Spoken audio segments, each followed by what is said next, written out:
Thank you sir. ಸರಿ ರೀ, ದಯವಿಟ್ಟು. ಎಲ್ಲರಿಗೂ ನಮಸ್ಕಾರ.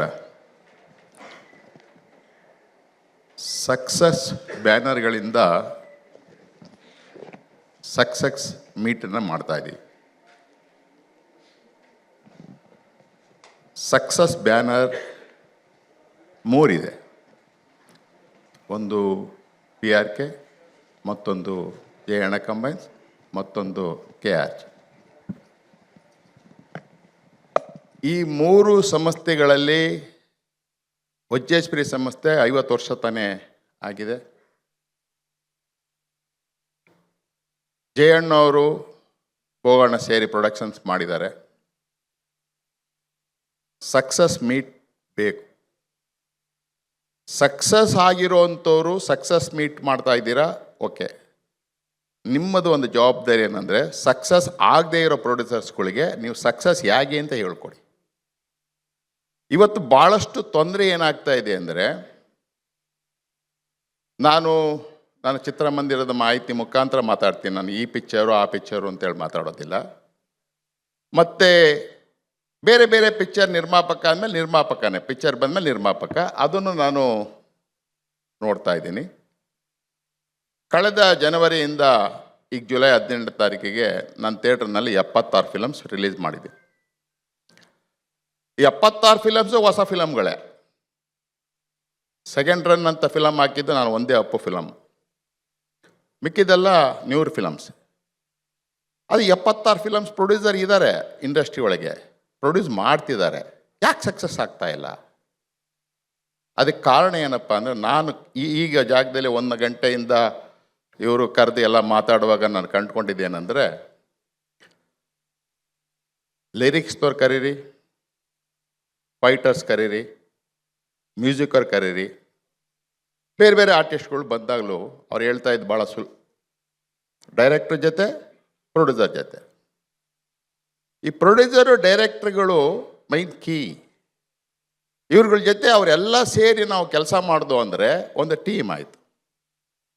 ಎಲ್ಲೋ ಸಕ್ಸಸ್ ಆಗದೆ ಇರೋವಂಥ ಪ್ರೊಡಕ್ಷನ್ಗಳಿಗೆ ಈ ಟೀಮ್ ಇಲ್ವೇನೋ ಅಂತ ಅನಿಸ್ತಾ ಇದೆ ನನಗೆ.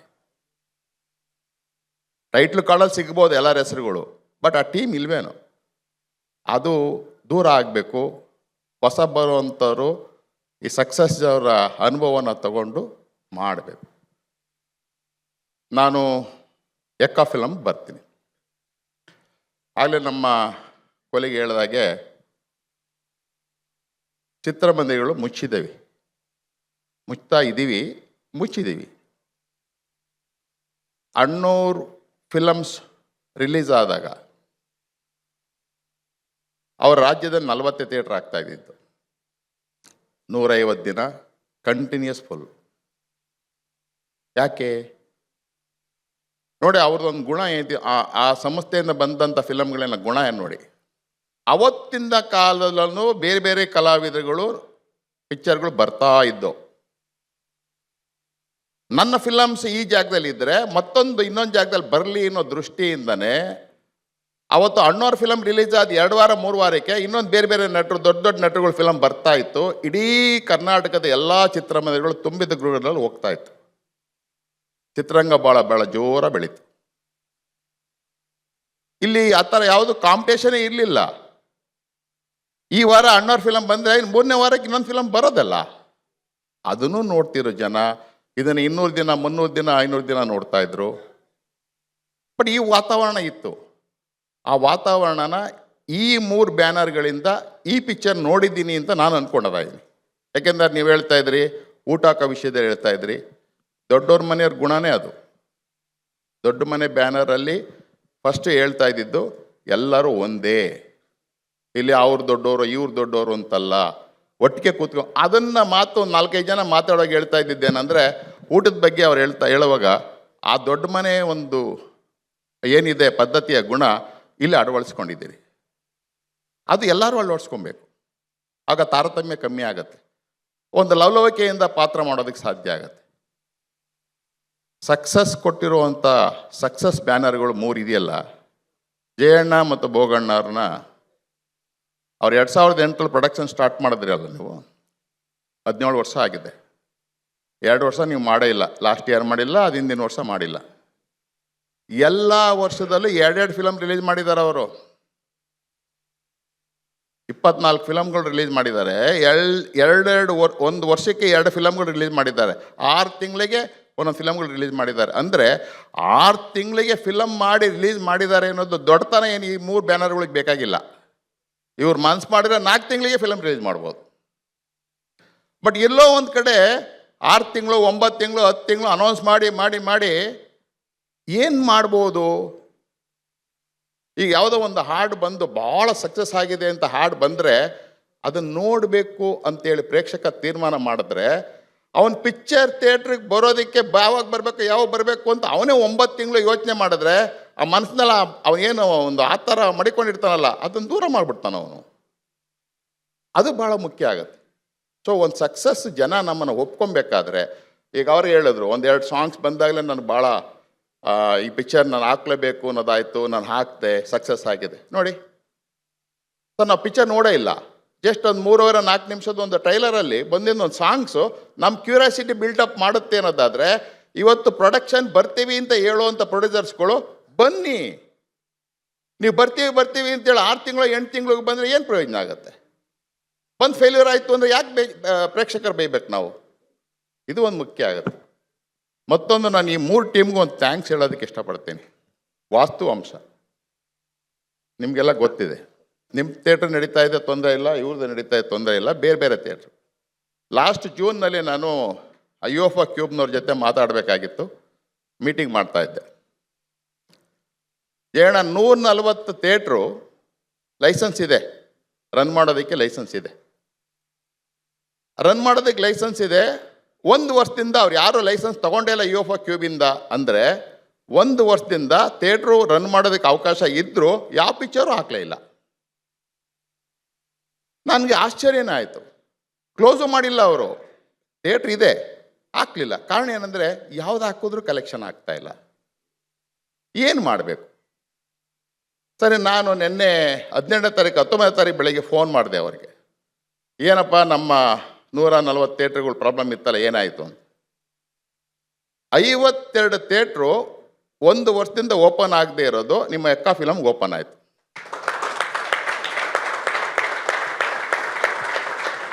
ನೋಡಿ, ಆ ಥಿಯೇಟ್ರುಗಳು 40-50 ವರ್ಷ ಅಣ್ಣವ್ರ ಪಿಕ್ಚರ್ ಎಲ್ಲ ಫಿಲಮ್ಗಳು ನೋಡಿ ಬಂದಿರೋವಂಥ ಥಿಯೇಟ್ರುಗಳು ಮುಚ್ಚಬೇಕು ಅಂದರೂ ಮುಚ್ಚದಲ್ಲೇ ಹಾಗೇ ಮಡಿಕೊಂಡಿದ್ದಾರೆ. ಅಂದರೆ ಫಿಲಮ್ ಚೆನ್ನಾಗಿರೋದು ಬಂದಾಗ ನಾನು ಆ ಚಿತ್ರರಂಗದಲ್ಲಿ ಉಳಿಬೇಕು ಅನ್ನೋ ಆಸೆ ಅವ್ರಿಗಿದೆಯಲ್ಲ, ಅದು ಮುಖ್ಯ ಆಗುತ್ತೆ.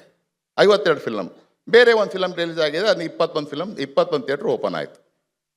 ಕಾರಣ ಏನಂದರೆ ಫ್ಲೋ ಇರಬೇಕು ನಮಗೆ. ಫಿಲಮ್ ಫ್ಲೋ ಇದ್ದರೆ, ಈ ರೀತಿ ಬರ್ತಾ ಇದ್ದರೆ, ಸಕ್ಸಸ್ ಬರ್ತಾ ಇದ್ದರೆ, ನಾವು ಖಂಡಿತ ಚಿತ್ರರಂಗನ ಇನ್ನೂ ದೊಡ್ಡ ಮಟ್ಟಕ್ಕೆ ಎತ್ಕೊಂಡು ಹೋಗ್ಬೋದು.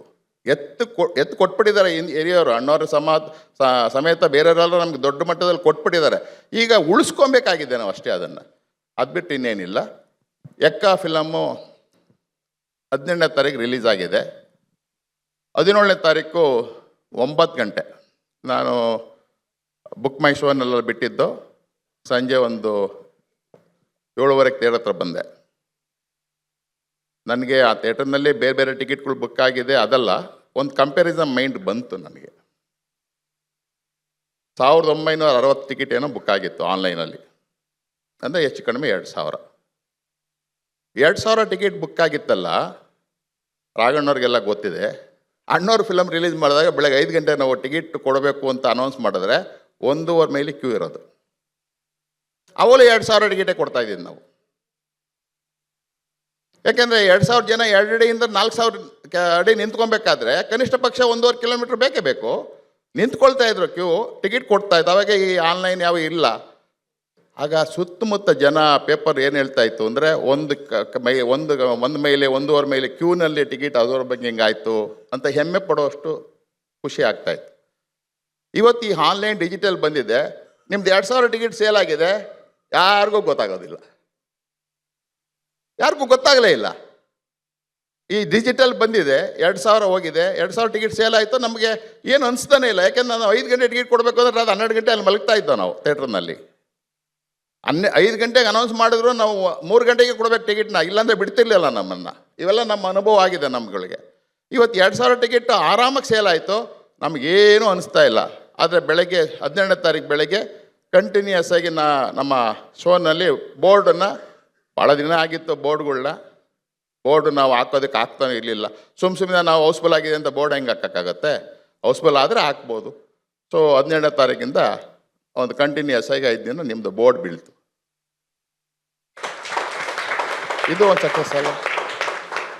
ಸೊ ಅದರಿಂದ ಪಿಕ್ಚರ್ ಚೆನ್ನಾಗಿದ್ದಾಗ, ಆಗ ಸುತ್ರಿ ಮೇಡಮ್ ಅವ್ರು ಹೇಳ್ತಾ ಒಂದು ಮಾತು ಹೇಳಿದ್ರು, ಭಾಳಷ್ಟು ಜನ ಕಲಾವಿದರು ನಾನು ನೋಡಿದೆ, ಭಾಳಷ್ಟು ಜನ ಕಲಾವಿದರುಗಳು ಅಭಿನಯನ ಹೊಂದಿರತಕ್ಕಂಥ ಕಲಾವಿದರುಗಳೇ ಅಲ್ಲಿದ್ದಾರೆ. ಅವರುಗಳಲ್ಲಿ ಪಾತ್ರ ತಗೊಳ್ಳೋದು ನಮ್ಮ ನಿರ್ದೇಶಕರಿಗೆ ಸೇರಿದ್ದು, ಅದು ಸರಿ ತಪ್ಪು ಅನ್ನೋದನ್ನ ವಿವೇಚನೆ ನಿರ್ಮಾಪಕರಿಗೆ ಸೇರಿದ್ದು. ಇವೆಲ್ಲ ಒಗ್ಗೂಡಿದಾಗ ಖಂಡಿತ ಸಕ್ಸಸ್ ಆಗೇ ಆಗುತ್ತೆ, ಅದರೊಳಗೆ ಅನುಮಾನ ಇಲ್ಲೇ ಇಲ್ಲ. ದೊಡ್ಡ ದೊಡ್ಡ ಚಿತ್ರಗಳಲ್ಲಿ ತಾವೆಲ್ಲ ಮಾಡಿರುವಂಥದ್ದು. ಜಯಣ್ಣ, ಜನವರಿಯಿಂದ ಇಲ್ಲಿವರೆಗೂ ಮುಚ್ತಾ ಇರೋ ಥಿಯೇಟ್ರ್ಗಳಲ್ಲಿ ನಾವು ಉಳಿಸಿದ್ದೀರಾ ಅನ್ನೋ ಭಾಗ್ಯ ನಿಮಗೆ ಬರಲಿ. ಅದು ದೊಡ್ಡ ಸಕ್ಸಸ್. ಮುಚ್ಚೋದು ಸುಲಭ. ಒಂದು ಸಾರಿ ನಾವು ಪ್ರೊಜೆಕ್ಟ್ರು ಸ್ಕ್ರೀನನ್ನು ತೆಗೆದ್ರೆ ಆ ಥಿಯೇಟ್ರ್ ಓನರ್ ಬೇಕು ಅಂತ ಅನ್ನೋದಿಲ್ಲ, ತೆಗೆದು ಬಿಡ್ತಾನೆ. ಆದರೆ ಅವ್ನು 1 ವರ್ಷ ಕಾಯ್ಕೊಂಡಿದ್ದು ನಿಮ್ಮ ಫಿಲಮ್ ಆಗಿ ಓಪನ್ ಮಾಡಿದ್ನಲ್ಲ, ಅದು ನಾನು ನಮ್ಮ ಎಲ್ಲ ಚಿತ್ರಮಂದಿರಗಳ ಮಾಲೀಕರ ಪರವಾಗಿ ನಿಮ್ಮ 3 ಸಂಸ್ಥೆಗಳಿಗೂ ಧನ್ಯವಾದಗಳನ್ನು ಅರ್ಪಿಸ್ತೀನಿ. ಯಾಕೆಂದರೆ ಈ ಸಂದರ್ಭದಲ್ಲಿ ನೀವು ವರ್ಷಕ್ಕೆ 2 ಫಿಲಮ್ ಮಾಡೋ ಅನುಭವ ಇದೆ. ಈ ಹೊಸದಾಗಿ 3 ತಂಡ ಸೇರ್ಕೊಂಡಿದ್ದೀರಿ.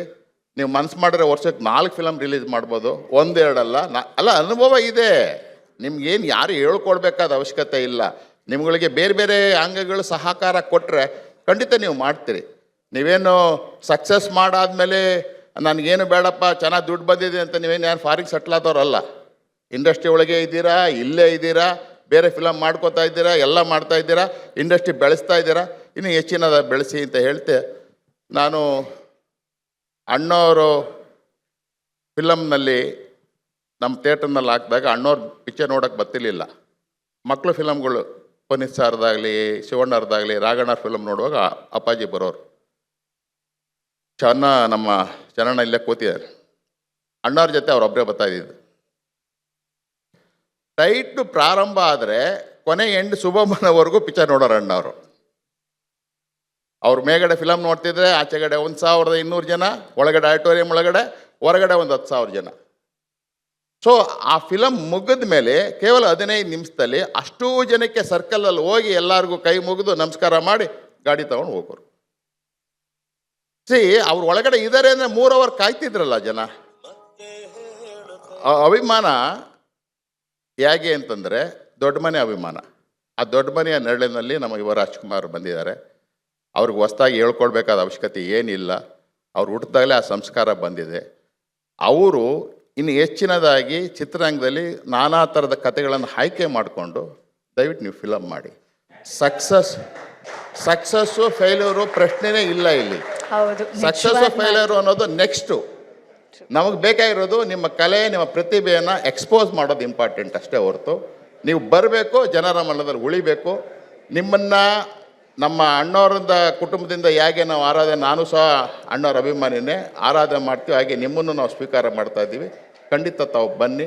ತಮ್ಮ ಯಶಸ್ಸು ಚಿತ್ರರಂಗಕ್ಕೆ ಬೇಕಾಗಿದೆ. ಅಣ್ಣವ್ರು ಕಟ್ಟಿ ಬೆಳೆಸಿರುವಂಥ ಸಂಸ್ಥೆನ ತಾವು ಉಳಿಸಿ ಅಂತ ನಾನು ಈ ಮೂಲಕ ನಾನು ಕೇಳ್ಕೊತಾ, ಸೊ ಯಶಸ್ಸಿಗೆ ಕಾರಣಕರ್ತರಾದ ಪ್ರತಿಯೊಬ್ಬರಿಗೂ ನಾನು ಎಕ್ಸಿಬಿಟ್ರು, ಇವರು ಹೇಳಿದಾಗ ಎಕ್ಸಿಬಿಟ್ರು, ನಮ್ಮ ಪ್ರೊಡಕ್ಷನ್ ಒಂದಿನೂ ಹೋಗಿಲ್ಲ. ಪ್ರೊಡಕ್ಷನಲ್ಲಿ ಯಾರು ಏನು ಯಾವ ವಿಭಾಗಗಳು ನಮಗೇನು ಗೊತ್ತಿಲ್ಲ. ಸಾರಿ, ಯಾರ ಹೆಸರು ಹೇಳಕ್ಕೆ ಹೋಗ್ತಾ ಇಲ್ಲ. ಮೇಡಮ್ ಅವರು ರಾಘಣ್ಣ ಇದ್ದಾರೆ, ಅಶ್ವಿನಿ ಮೇಡಮ್ ಇದ್ದಾರೆ, ಜಯಣ್ಣ ಇದ್ದಾರೆ, ಭೋಗಣ್ಣ ಇದ್ದಾರೆ, ಕಾರ್ತಿಕ್ ಗೌಡ್ರು, ಡೈರೆಕ್ಟ್ರು ಎಲ್ಲರೂ ಇದ್ದಾರೆ. ನಿಜವಾಗ್ಲೂ ಸರ್, ನೀವು ಹೇಳಿದ ಹಾಗೆ ಈ 3 ಬ್ಯಾನರ್ಗಳು ಮತ್ತೆ ಜೊತೆ ಸೇರಿ ಇಂಥ ಸಿನಿಮಾಗಳು ಕೊಡ್ತಾ ಇರಬೇಕು. ನಿಮ್ಮ ಥಿಯೇಟರ್ ಮುಂದೆ ಸೇರಿದ ಹಾಗೆ ಎಲ್ಲಾ ಥಿಯೇಟರ್ ಎದುರುಗಡೆಗೂ ಹೌಸ್ಫುಲ್ ಬೋರ್ಡ್ ಬೀಳ್ತಾ ಇರಬೇಕು ಅಂತ ಹೇಳ್ತಾ, ಅಲ್ಲಿಗೆ ಅನುಮಾನ ಏನಿಲ್ಲ. ಕೆಲವರು ನಮ್ಮ ಮಾಧ್ಯಮದಲ್ಲಿ ಇದ್ದಾರೆ, ಭಾಳಷ್ಟು ಜನ ಮಾಧ್ಯಮದವ್ರು ನನ್ನ ಹತ್ರ ಮಾತಾಡುವಾಗ ನನಗೆ ಮಾಹಿತಿಗಳನ್ನ ಕೇಳ್ತಾರೆ, ಸತ್ಯ ಏನಿದೆ ಅಂತ. ನಾನು ಹೆಸರು ಹೇಳೋದಿಲ್ಲ. ನಮ್ಮ ಚಿತ್ರರಂಗದಲ್ಲಿ ಬಳಸೋ ಕೆಲವು ಅಸತ್ಯಗಳು ಹೇಳೋದೇ ಜಾಸ್ತಿ ಆಗಿದೆ. ಸತ್ಯ ಹೇಳಿ, ಜನ ಒಪ್ಕೊಳ್ತಾರೆ. ಅಸತ್ಯ ಹೇಳೋದ್ರಿಂದ ಅರ್ಥ ಏನಿದೆ?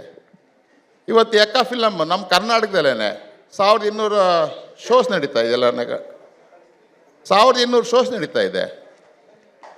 ಒಂದು 1,000 ಸ್ಕ್ರೀನ್ ಆಗಿದೆ ಅಂದರೆ ದೊಡ್ಡದು ಅಂತ ಅದನ್ನೇ ಒಂದು ಮಾತಾಡಕ್ಕೆ ಬರ್ತಾರೆ ಜನ.